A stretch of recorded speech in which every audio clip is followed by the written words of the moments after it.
Hello and welcome to today's video. Today I want to talk about Jean Piaget and his developmental stages. But before I talk about the stages that are very important to know, of course, we need to have an overview of who was Piaget.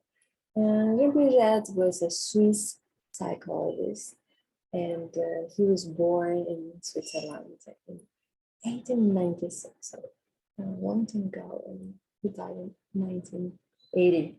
And his theory was mostly focused on cognitive development.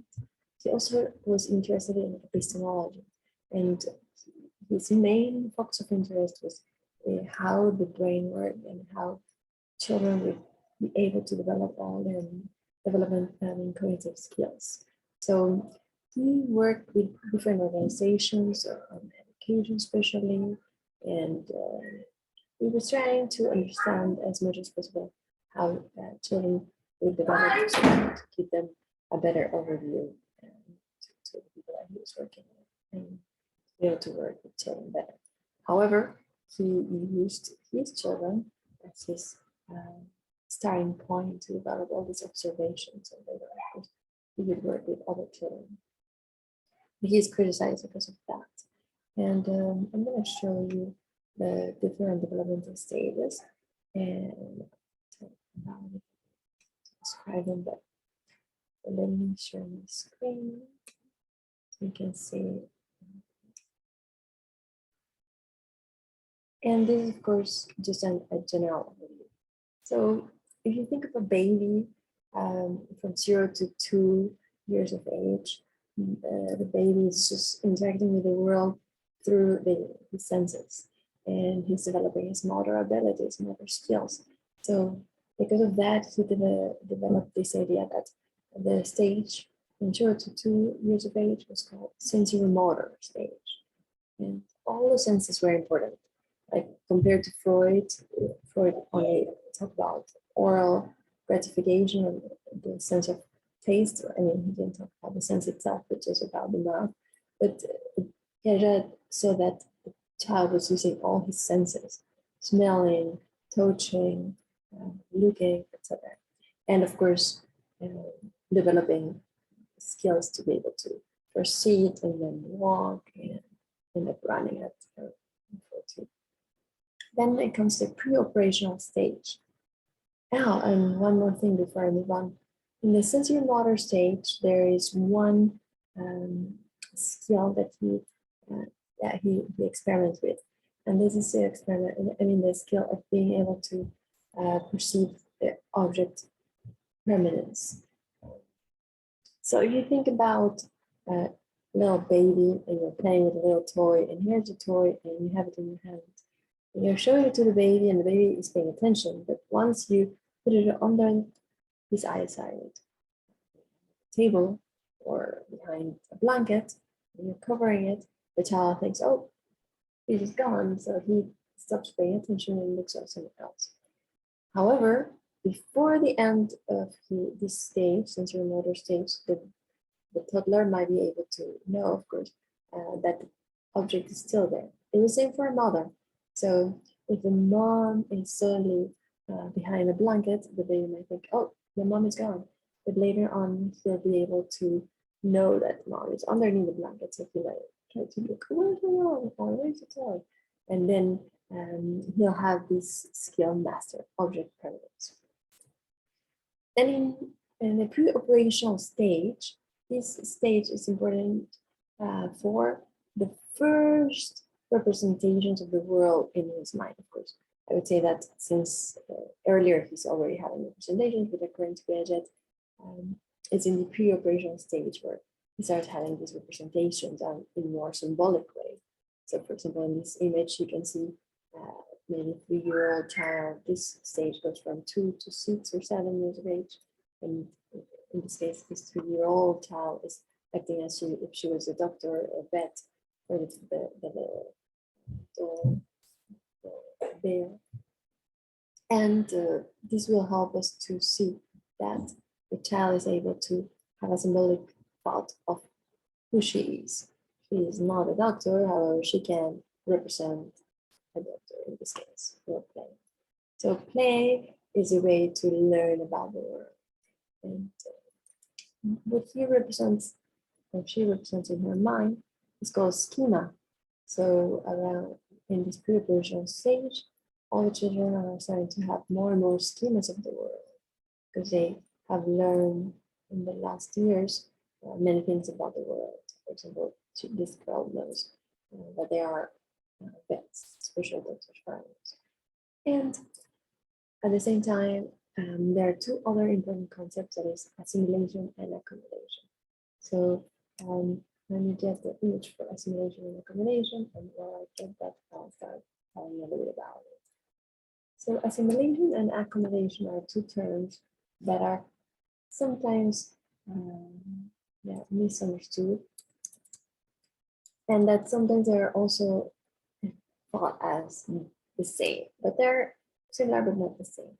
So as I said before, a child usually creates schemas of the world, and for creating these schemas, he assimilates information when he doesn't have the previous schema, or accumulates information when he already has a lot of schemas in his mind. So I'll show you an example. So for example,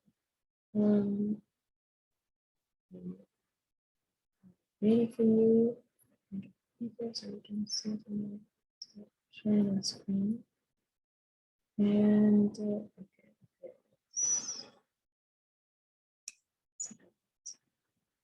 screen.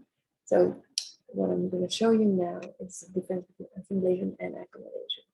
And as I said before, the idea is that you start developing skills through learning. For example, the child is learning with a father and using a book that there are cows. For example, there are animals that have 4 legs and a special face that is not a human face, and we call it a cow. And then the child sees a moose, and then he's like, oh, this looks similar, but it's a little bit different. So he's like questioning a little bit himself. And he might just call it a cow because he thinks all animals that are 4-legged animals with a special head and this type of body shape, they're cows. However, the father says, no, this is not a cow, this is a moose. And then he assimilates the new information and reorganizes the schemas that he has in his mind. And later, he might see one more animal. And this is, let's say, a donkey. And he's like, well, I know that there are mooses and cows, and there's many other animals. I don't really know the name of this one, but I know that this is different. So he already, from his previous experience, has the ability to detect that something is very different from the one before, and that there might be another name, another category for this animal. So he might be able to ask his father or mother or friend, and he says, oh, this is a donkey. And then he accumulates the information. So he also is reorganizing the schemas. However, this is a lot less new information and a lot less reorganization. While in assimilation, he's like really needing to get this new information to be able to learn that there's all sorts of animals. They're not all cows, for example. And assimilation and accumulation start happening in this stage, but they continue to go on even in adulthood. I would say that even us as adults, we are still accumulating and assimilating information. For example, the other day, I just learned about whether it's better to cook with plastics or with, I mean, it's not better to cook with plastics. It's a lot better to cook with glass. So glass cookware. I'm sorry, I have to get my computer closer to me.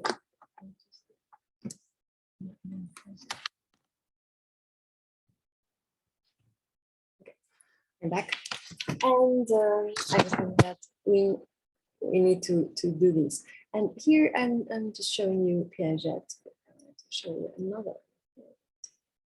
And yeah, coming back to this one. So we have concrete operational stage. Concrete operational stage is a stage where the child learns about more in-depth information, but still it's just very basic. So at 7 to 11 or 12, that means that his child is just starting elementary school. And he started learning rules, for example, rules of conservation. And maybe you've seen this experiment where you show a child 2 glasses, first they're the same size with the same amount of water, and then 2 more glasses, and one is bigger and taller and thinner, and the other one is wider and shorter. And you change the amount of water from one glass to another, and you pour it into the other glasses, and then the child might be confused and think like, oh, the tall glass has more water because it's taller, and you can see it higher, while the wide glass, but shorter, the water seems to be a little lower. So that means that there's less water.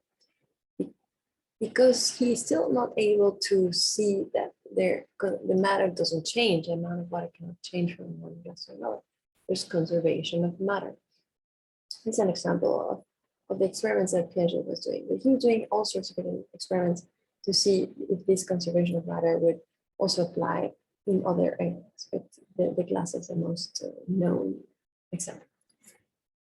And then we go to the formal operational stage. And this formal operational stage goes from 12 onwards and all the way through adulthood. And we're all the time having these formal operations. And the idea is that we are, well, reasoning in a logic way. We don't need the concrete material of the world to be able to think about it. We can think about adding 200 plus 25 and with no problem we can solve it. While before that might be a little too complex, and then we would need sometimes to see the 200 dots and add them to 25 dots or whatever to be able to make this operation. So we still need a relationship with the external world, but in the formal operations, you are directly making all the operations in your mind, and you don't need to worry about the external world because you have already pre-established schemas about how to make these operations and all the possibility of thinking logically and reason further from having to do it on paper first. Many of us still need paper, and that will help us, of course, to make it faster or easier. And yeah, the child at that time is also is able to understand philosophical thoughts or ethics and universal principles and things like that.